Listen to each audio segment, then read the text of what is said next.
Well, good morning, everybody. These are incredibly tough times for the country, for business and for tourism in particular. Visit Scotland is committed to helping the industry in any way it can through a number of measures that are going on just now. I'm Bill McFarlan. I've worked with Visit Scotland since its inception, helping to communicate what its messages are. And today, I'm joined by Riddell Graham, who's the chair of the Scottish Tourism Emergency Response Group. That's STERG. STERG advises during a crisis. It develops a collaborative recovery plan. It helps to pull skills together and financial support. Well, good morning to Riddell. Obviously, it's a very pressurised time for tourism. What are STERG's top priorities right now? Morning, Bill. Yeah, it's interesting since the group was set up, and a bit of history here, we created a similar group way back in 2001 for foot and mouth disease. So that whole idea of getting the public agencies and the industry together to have one voice is something that's been established for some time. Priorities have changed since we started. Initially, it was all about listening to the concerns of the industry and trying to make sure that any funding sources and advice was made available as quickly as possible to those concerned. And also, and very importantly, to feed all those concerns to government to make sure they were fully aware of what was happening in the industry, both at Scottish level and UK level. And clearly the involvement within STERG of the Scottish Tourism Alliance has been a key part of that. But the key public agencies are all there, the enterprise agencies, Skills Development Scotland and COSLA are very much a part of that group, along with the Scottish Government. So we're there to make sure that the voices and concerns of the industry are heard and communicated to and back to the industry. Because the first thought for many people was, how do I get through this crisis financially? I know many people have got some support already. What would you say to those who are still missing that support and wonder what to do? Yeah, and I think the important message there is to let us know. My chief executive has a weekly call with the Cabinet Secretary, Fergus Ewing, and he's desperate to hear of those businesses that still haven't had the right kind of support. We've tried to influence all the funds that have come through and to make sure that the tourism voice is heard within those funds. But we are concerned to know that people may still not be having the right kind of advice and support. I think that the message there is feed it through your association, if you're a member of an association, or feed it to our Visit Scotland staff who are all there ready to answer your queries. And then I will make sure that it's fed into government through the STERG group. Is the government telling you anything that we've yet to hear, or are they simply in listening mode, listening to the industry's concerns? I think very much listening. I think the advice that's coming out is still very clear. There's no change to the government advice, and what we're doing is trying to influence that in a way that ensures that the tourism voice is heard. Yeah, I think that's the position we're in. Riddell, there are some businesses right now must be wondering, can I open at all this year? Can I open again, period? What are you saying to them? We are gathering together advice on what would be the proper way to open, and what we're trying to achieve there is a UK-wide approach to this rather than a Scotland only. I'm aware that there is a different approach in Scotland to England at the moment, and we're making sure that any advice that is out there is tailored to the Scottish dimension, and to make sure that that is fed in to Scottish Government's plans. They're not giving anything away to us at the moment, and that's why it's important that we hear the concerns and feed those in. For instance, I was on a call yesterday with the outdoor access people, Scottish Natural Heritage and the National Parks, and they're clearly looking to try and learn from what's happening in England there in terms of opening up the countryside, because it's pretty clear that's going to be one of the first things that's going to be open for day visits and for the domestic market. And we want to make sure that that's properly managed and therefore learn from government. But in terms of any kind of dates being suggested, there's no change to that advice whatsoever. I find it very difficult watching the UK announcements and Scottish government announcements without thinking, gosh, how do you unwind from this position? I mean, it's an incredibly difficult balance. But are you getting any sense that there will be an opportunity for tourists to come back into Scotland this summer? Any sense at all? The straightforward answer is right now, no. The Scottish Government have given no indication whatsoever that that is likely to change in the foreseeable future. What we're doing is making sure that plans are in place, that when some kind of phased reopening is going to be possible, that we're covering everything. We're dealing with all the main agencies that have got plans, guidelines in place, and trying to make sure there is a UK-wide approach to this. But you're right, the position in England is different to Scotland, and that does cause confusion, and we want to make sure that that is reduced to the minimum level. Speaking to the countryside people just yesterday morning in terms of reopening the countryside, and they're concerned about managing the potential impact on some of the hotspots that they manage within the national parks, for instance. And equally, we've got to be aware of community concerns. Some parts of Scotland have had little or no infections, and they want to make sure that that doesn't change by an influx of visitors from outside. So there's a very delicate balance to be made. Clearly, we all have a sense of responsibility, but there's also a sense of fear. Is it your concern that people will be so scared off by what's happening that when conditions do unwind and the unlock begins to happen, that they will still stay away from tourist venues, period, this summer? I think it will be a mixed picture. Our indications are that the recovery will happen in a series of phases, that people will do day visits because there's a feeling within people that they need to get out and about, and they've been in lockdown for a long period of time. So I think that will happen first.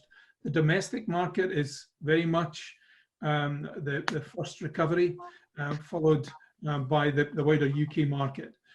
So I think but people will be genuinely concerned, particularly in groups.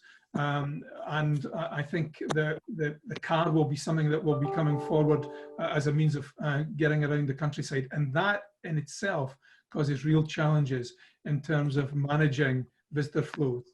But you're right, there will be some people who are genuinely concerned about meeting other people and being exposed to visitors in a way that they haven't been up until now.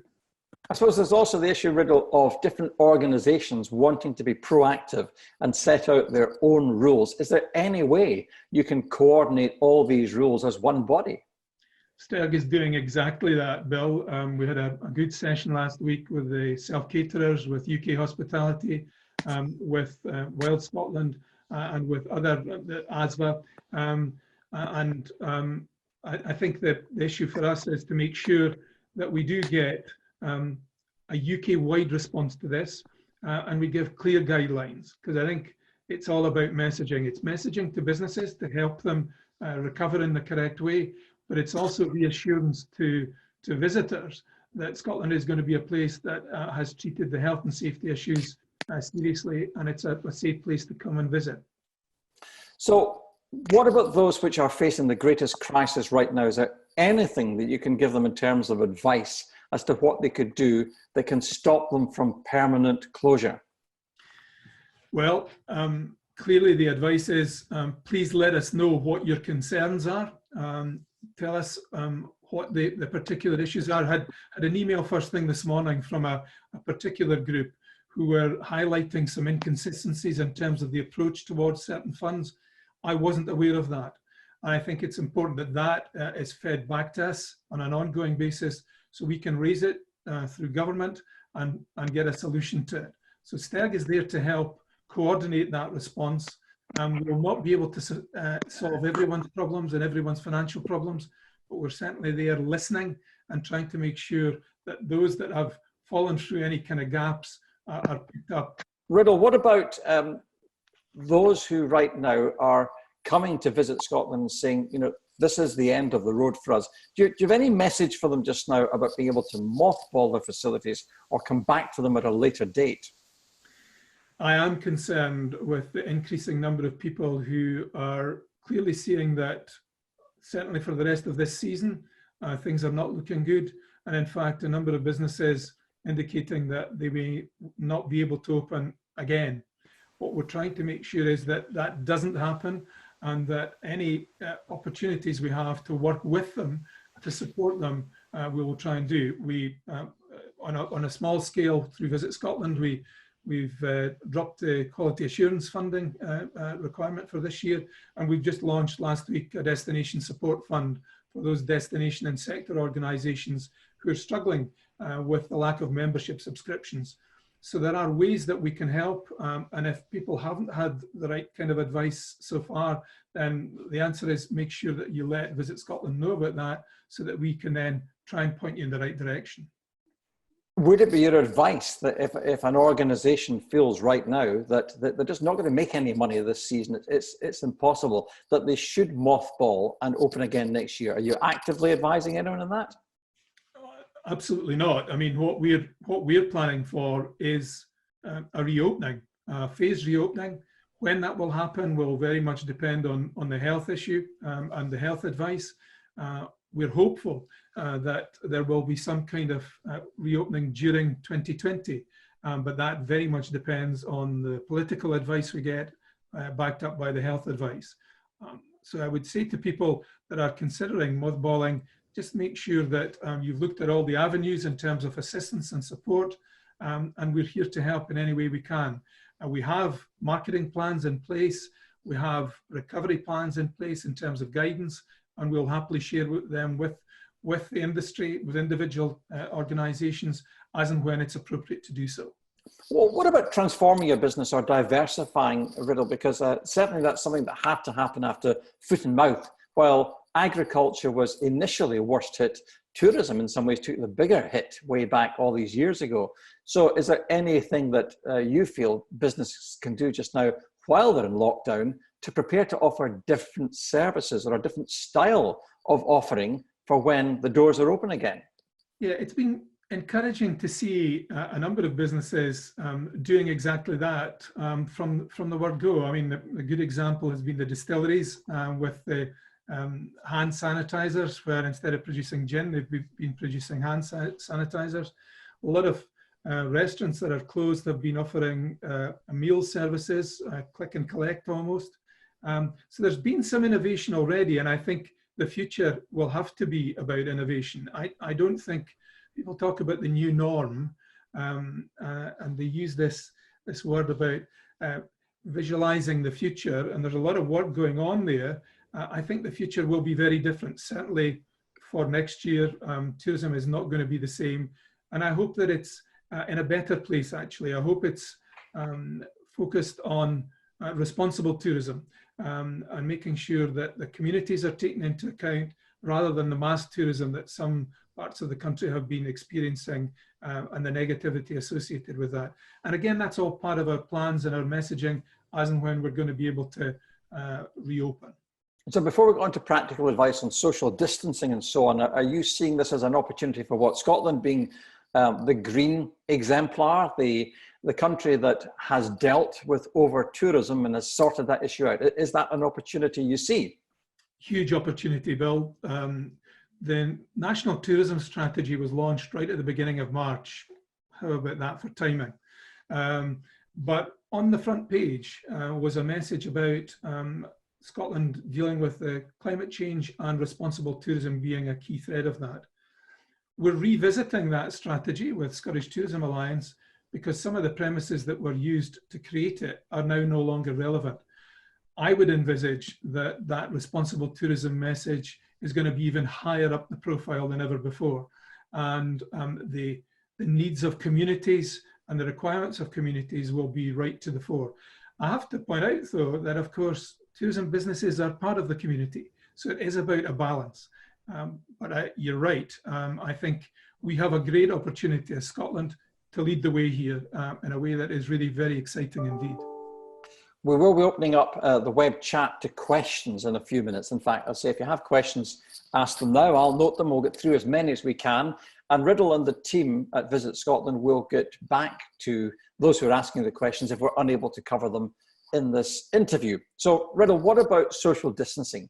If you're running a hotel, you're running a restaurant, you're running a visitor attraction, how on earth do you make money and socially distance people at the same time? Excellent question. I don't have an answer, but I think it's encouraging that UK Hospitality, who cover the main hotel and catering part of the industry right across the UK, but also include visitor attractions, include caravan parks, have been working really hard to produce a document, which I believe from the Twitter account this morning, they're going to publish in the next 2-3 days.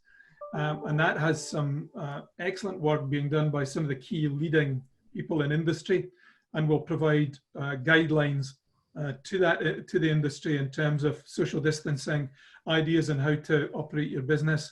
And what we're trying to do is get that supported by and backed by the Health and Safety Executive, and also endorsed by the politicians. So we have a UK-wide approach. People will be aware there was an announcement last week by Visit Britain that they're looking at some kind of kite mark. We haven't signed up to that because we don't know the detail yet, but we're open to all kind of suggestions as to what those issues are. And our role in STERG is to make sure that we have advice for all sectors in this particular area of social distancing, opening up business. What I'm concerned about is we don't have 50 different versions of this, that we have clear guidance that helps businesses rather than a kind of mixed messaging.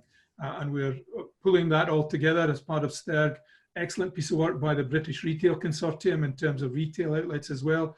And there's a lot of good guidance from the World Health Organization.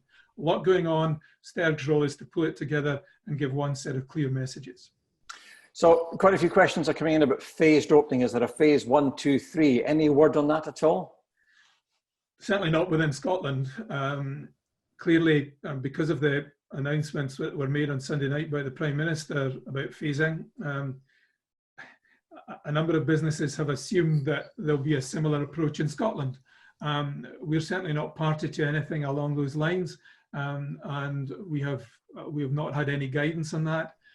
But I suppose it's common sense, really, in a way that one day we can't be in lockdown and the next everything opens up. That just doesn't make sense. There are supply chain issues. Different sectors have different challenges.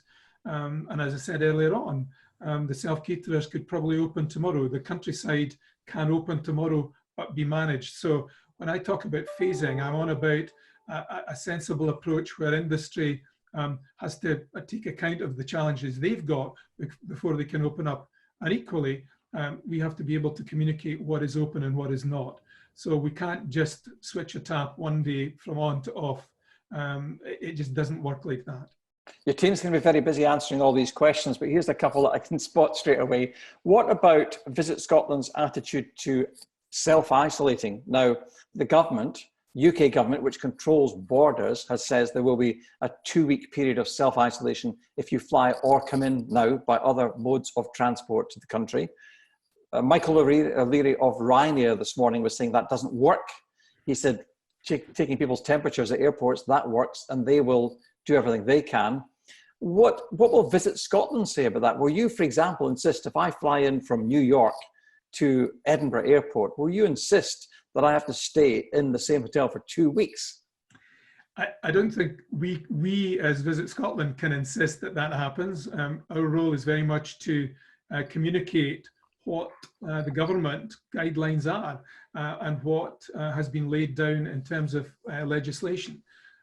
If the Scottish Government quite rightly follow the UK Government in terms of border controls, then that is what the message will be, and that's the position that will appear. I think there's a bit confusion about self-isolation. Does it mean that they will be put up in a hotel near the airport, or do they have an address that they can self-isolate in? I'm not quite clear on that.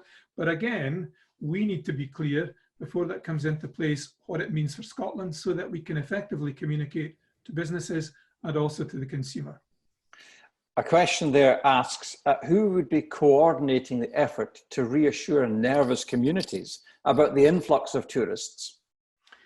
Well, 2 things on that one. As part of our destination fund that we launched last week, we've been working with destination organisations and sector groups to ensure that they have effective messaging to their business members and communities. And so part of the fund relates not just simply to giving them money, but also to improving the communication on a two-way basis. We're certainly planning to coordinate the overall messaging to consumers about what is open and what is not, and listening to the concerns of communities. I was on a call the other day with Calmac Ferries, and they're very clear that there are a number of communities that feel threatened by a significant influx of visitors. So they have their eyes and ears on the ground in terms of making sure that they're listening to communities and they're feeding that back to us. So we'll use a range of different sources to try and get the best possible picture. So the picture in the cities could well be different to those in rural parts. Traditional hotspots will have a different message to those that are perhaps less well visited. I'm seeing one question there that's saying some rural areas, we've got a very short season, virtually no winter season. Yep. Are you at STERG going to take account of this with different marketing campaigns, if you like, to bring tourists in at different times to Scotland? You'll hear much more about the marketing effort next week from our marketing director, but we're pretty clear that the initial return will be Scots holidaying in Scotland, and that will be, as I said earlier, day visits out in the countryside rather than overnights, because I suspect easing of the lockdown will not encourage that. It will then be domestic visits, the United Kingdom. We don't envisage a significant return to international visitation at all this year, and certainly well into next year before things start to return to normal. And the messaging that we will put out with our marketing efforts will be very much focused on that. It's interesting, the video we produced 2 or 3 weeks ago on absence makes the heart grow fonder, keeping Scotland at the top of mind worked incredibly well, and the view from the window was again encouraging people not to forget Scotland, but to remember that it will be open at some stage, but it might not all be open at once. And I saw that independently mentioned elsewhere that Scotland had been doing a good job in this, keeping the interest up, Riddell, in this difficult time. Now, I see from your notes that there were almost 500,000 trips from Americans worth about $1,000 a trip, £438 million of revenue. I mean, is that just going to be written off for the next couple of years? Are you expecting Americans to stop traveling here? Well, I've got a wee bit insight. Okay, it's a sample of one, but my son lives in Denver, in Colorado, and I think they're clear that the big message that's going to be coming out to people that live in the States is to holiday in the States, certainly for the next several months. But they have reopened a lot of their facilities already, and he was asking, friends had booked a holiday to Scotland later in the year, from the States, and what will be open and when. And I'm going, well, hang on a second, you need to be aware of the real position here in Scotland. So they might be able to get here, but there'll not necessarily be an awful lot for them to view. I think the American market will be pretty well devastated, certainly for the foreseeable future, with a very slow return next year. Much depends on the ability of airlines to reconnect into Scotland Direct, and equally our ability to welcome visitors at certain times of the year. So I think our main market internationally is America, and it's the one that will take the biggest hit, I believe. A couple of questions go back to the whole community issue, Riddell. Somebody's asking, how do you actively engage with the local communities? What's the best way of doing that? And another question says, well, what about the councils and their care about public toilets? Because there must be a very high standard to be set in the future for there to be an assurance that Scottish tourism is safe. Right. I think the way that we would want to engage would be through the destination organisations and also through our team on the ground. We have a team of quality advisors, industry relationship managers, and also our information centre staff, who at the moment obviously are all working from home, honing up their skills in terms of local information. They are key parts of the community, and they will know the key players in communities that they need to speak to, whether it be the community council or a destination organisation. So I think that's the way to for us to engage with them, is to be listening to them. And I know that several of them have already fed their concerns to us on an ongoing basis. Sorry, I missed the second part, Bill. Well, it was about public toilets. I mean, it's engage with the local communities, but also put pressure on councils to make sure that they can tell you the standards are high enough. Yeah, that was raised yesterday on our countryside call with the national parks and Scottish Natural Heritage. They initially, I think, are concerned about reopening their public toilets unless they can absolutely have them cleaned. SNH have got an agreement with a cleaning organisation that will attempt to do that. But you're right, and I took away an action from the meeting yesterday to discuss that very issue with COSLA, who are on our group, to see what the appropriate messages are coming back from local authorities. What are their plans to be reopening public toilets? It's a key aspect of the visitor experience. And I don't have an answer, but I certainly will be feeding that back to the bodies that have asked. I'm going to bring a couple of questions together here. One person is asking, can Visit Scotland put pressure on the Scottish Government to produce a clear timeline? And another question really makes the point more than asking the question that people are listening to the First Minister of Scotland with clear guidance about Scotland, and it needs to come from her that tourism is safe in Scotland. So, all right, first, let's take the first part. Can you put pressure on the government for a timeline? Yes, we can. And on the back of the webinar today, these are issues that are live and people are asking about. And I will guarantee that we will feed that in to our meeting this Thursday. We have a meeting every week. Scottish Government tourism team are there, but also direct to our Cabinet Secretary through my Chief Executive, who meets him every Thursday. So both of those will be fed directly in. I'm sure they are aware that they're under pressure to come up with something, but it does no harm to press the tourism message very strongly there. And so would you therefore ask the First Minister to then make it clear what's safe in Scotland and what's being encouraged in Scotland? Very much, because I think you're right. People are listening to that very clear and concise messaging. And it needs to come from the top to ensure that there are not mixed messages. So that will be something that we will be suggesting is done as a priority. A questioner asks, what's being done about food and drink? Because they're suggesting that the way to get tourists back into Scotland is through the excellent food and drink offerings that we have here. Is there a coordinated plan in that? Scottish Tourism Alliance and Scotland Food and Drink work very, very closely together. And I know Mark Crothall and James Withers have an ongoing dialogue there. And certainly that's a key offering, as people have been saying to visitors. And it's a great opportunity to showcase our natural provenance in a way that maybe hasn't been the case up until now. So I think it smacks of an opportunity, Bill, rather than a concern. A lot of the businesses are able to access local food and drink in a way, and we want to make sure that that continues and expands.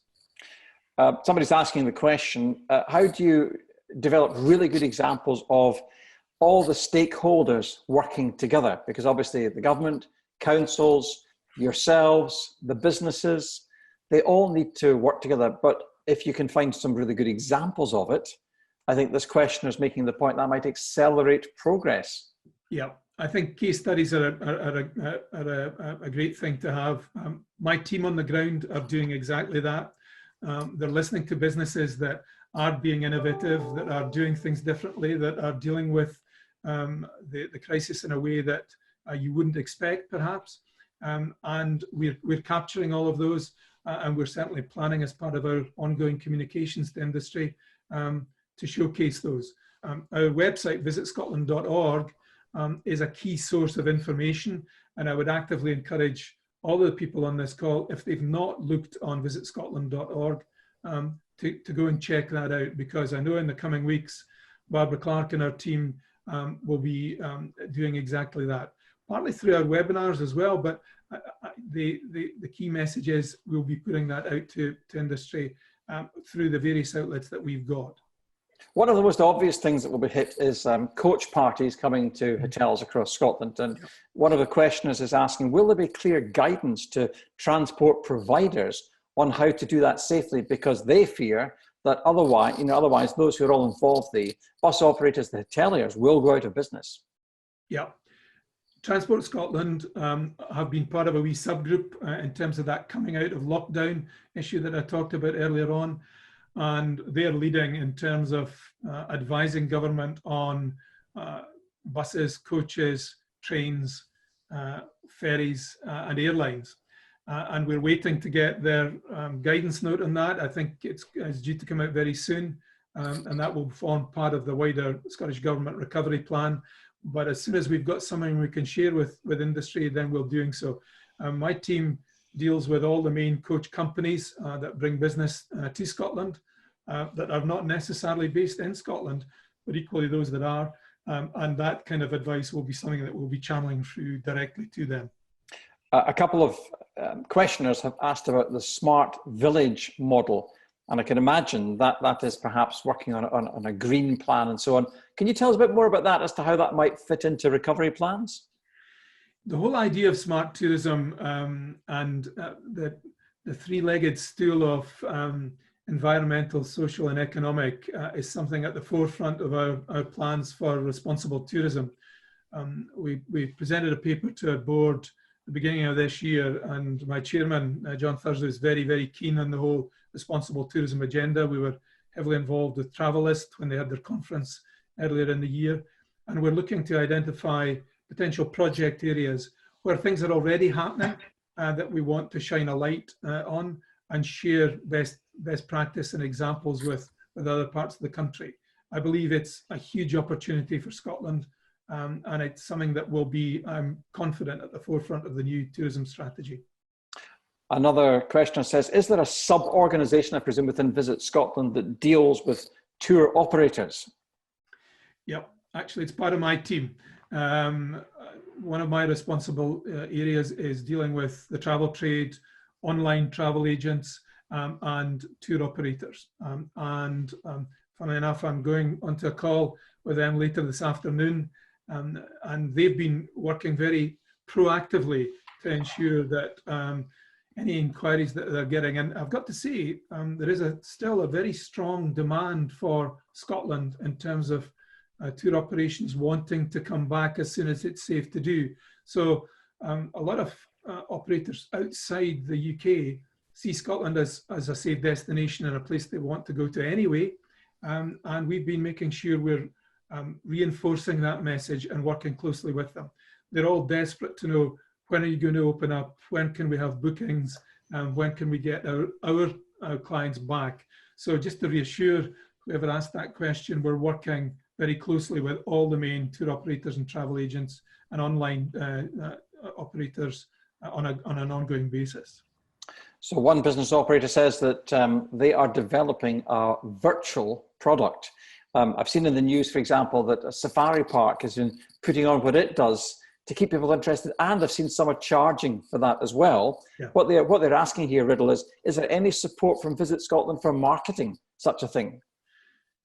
I'm sure there is, and Vicky Miller, our marketing director, will be able to clarify that. Interesting you talk about virtual, because as you're aware, perhaps part of our organisation looks after events, and Paul Bush, our director of events, pinged an email to me the other day talking about showing virtual events that now can't happen but could be promoted virtually. And they've actually set up a small team within the events directorate to look at that opportunity, because clearly the guidance in terms of mass gatherings, the days of rugby internationals and the Edinburgh Festival attracting loads of people right now is not possible. But can we repurpose that in a way that shows what we've got to offer, and in fact shows live competitions? I know, for instance, on the golf, there was a word that some of the big golf competitions could actually be held without an audience and then played back with the appropriate dubbing of clapping and whatever else. You'll know more about that than me, Bill, but I think events is another area that I think they're looking at actively. I don't know, I'm just missing my golf. I would just like to know when golf's going to reopen in Scotland. Okay, now another question says, they are, I believe, wanting to put some of the sales from their on-site shops online. Can Visit Scotland help with that in any way at all? certainly the promotion of all business opportunities from a tourism point of view, the main channel is through VisitScotland.com. Entry on that site is free of charge anyway. And again, Vicky will be able to pick that up in a wee bit more detail on the call next week. But we have a team of industry relationship managers that can advise that business what would be the best way to do that. And I'm sure we can help them. So the advice is there, and it's just making sure we plug in. So I assume we'll have the details on the chat, and we can pick that up as we go forward. Emma Chalmers is saying that her virtual Outlanders tours, I think it's called Mary's Meanderers, is an example of where they're able to keep interest really high. I'm sure what you want to do, again, like the exemplars of good cooperation, is to share good case studies of where people have diversified and can diversify. Definitely, and one of the key messages our marketing people have been putting out is for us to recover effectively, we need content, we need stories, and the only people that can provide the content and the stories are the businesses on this call. So if you've got examples of, as in Mary's Meanders, then please make sure they're fed in. Vicky has a plan in place, a template in place to engage with destination organisations to gather in their content from each part of Scotland, but equally a plan in place through our team to get individual business stories fed into that, because to bring Scotland alive, when we're able to in a marketing sense, we need the content. So yeah, we want to hear from businesses that are doing exactly that. There's talk there about safe tourism and a suggestion that perhaps Visit Britain is working on a charter. Do you have any knowledge of that? Yeah, I had a call a couple of weeks ago with my equivalents in Visit Britain, Visit England, Wales, Northern Ireland. And we discussed what kind of guidance was going to be needed. And there's clearly work been going on. It was unfortunate that Visit Britain announced the idea of a kite mark last week without really working through the detail there. The concept is a good one. I think the concern is accreditation and how you actually police that. How do you manage it when in fact we're not able to get out and about? My quality team are working from home. They can't get to businesses to assess the quality of their experience. So I think we want a UK-wide approach to this. We are aware of the work that Visit Britain's doing. There's more work. In fact, there's a call while I'm on this call right now with my team and Visit England and Visit Wales to try and get some kind of clarity there, because once again, there's an announcement, and then when you peel something away, there was no detail behind it, and we need the detail. It's really important that any announcement from now on is not just a nice thing to say, but has absolute backing behind it. When we launched the Destination Fund last week, we launched the fund and the criteria and the application form on the same day, because how else would you do it? You just simply raise expectations and then you get loads of questions, which is kind of what's happened since Sunday night, I've got to say. A couple of things just to pass on to anybody who wants to know this. Business Gateway, I'm told, by Alistair Busby here, and Digital Boost are things which can help your online sales. And also it's been pointed out that there are wildlife guides available on Facebook from some people. And that is a help to people who want to stay interested in tourist attractions. Okay, what about Visit Scotland? Are you working with caravan and campsites to do something extra for them, or are they just part of the whole mix, Riddell? They're certainly part of the whole mix, and our industry relationship team will be aware of the particular key parks in their area and will have been communicating with them. And if they've not, please ask them to get in touch. As I said earlier on, some parts of the industry, some sectors will be able to open more quickly than others. And clearly with caravan and camping, the outdoor experience is something that is, I would suggest, going to be able to open more quickly than perhaps the hotels and catering side. And so we will feed any kind of opportunity into our own recovery plans as and when it's appropriate to do so. And they will be very much part of our communications activity through our marketing plans. One thing that's very obvious from the chat I'm watching here is that people are very keen to help each other. Yeah. In unconnected businesses. So is there a way you can share all that knowledge? I mean, we have said your team will go back to people who've been asking questions here. Is there a way you can collate that and do an FAQ, for example? Yeah, and again, the source for that will be through VisitScotland.org, our corporate website. And we're only too delighted to share examples of what's happening in one part with another. I have to say, however, that the sector organisations and the destination groups are doing a fantastic job on that as it happens. Destination organisations are made up of a whole group of different tourism businesses, and they're communicating and sharing best practice. I get a Monday morning email from the Loch Aber guys up in Fort William, and it does exactly that. It tells everyone in membership of that chamber what's been going on during the week, what lobbying they've been doing, what meetings they've been having with MPs and MSPs. And then it does exactly what you're saying, Bill. It shares, did you realise that so-and-so was doing this, and if you need this, to get in touch. And that's just one example, and there's loads of others happening in other parts of the country. The sector organisations, self-caterers, visitor attractions, UK hospitality, again, are doing exactly that. So there's a fantastic network there already that's doing that. And I suppose it's a plea there. If people listening to this call are not part of an association or a group, then I would actively encourage them to do so, because the advice and support they've been giving to their members has been exemplary. I want to mention what Pauline Corrigan is saying, first of all, and she's saying, remember to share these things, good stories as such, with the media. And I would emphasize that, having worked in local papers and radio and television, Riddell, local papers absolutely live for the community telling you what they're doing, that they're only really able to find out if somebody tells them. But radio has lots of airspace. And if you watch something like Reporting Scotland, which I used to work on in the 80s and 90s, a long time ago, then they are desperate for stories of, if you like, an encouragement that may be coronavirus related. But once you see that in the media, it spawns new ideas within the business. So would you encourage people to go to the media with these ideas? Definitely. And I think, and it's a dreadful admission here, but I've started to turn off from a lot of the high level news headlines, because they are so negative and so down. And you're absolutely right. If businesses have got a good story to share and a positive story to share, then they should be going direct to their local media. I still sad I get all the local papers in the borders where I live here, because that is a source of key community information. And there are some really good stories there that people have taken the trouble to feed in.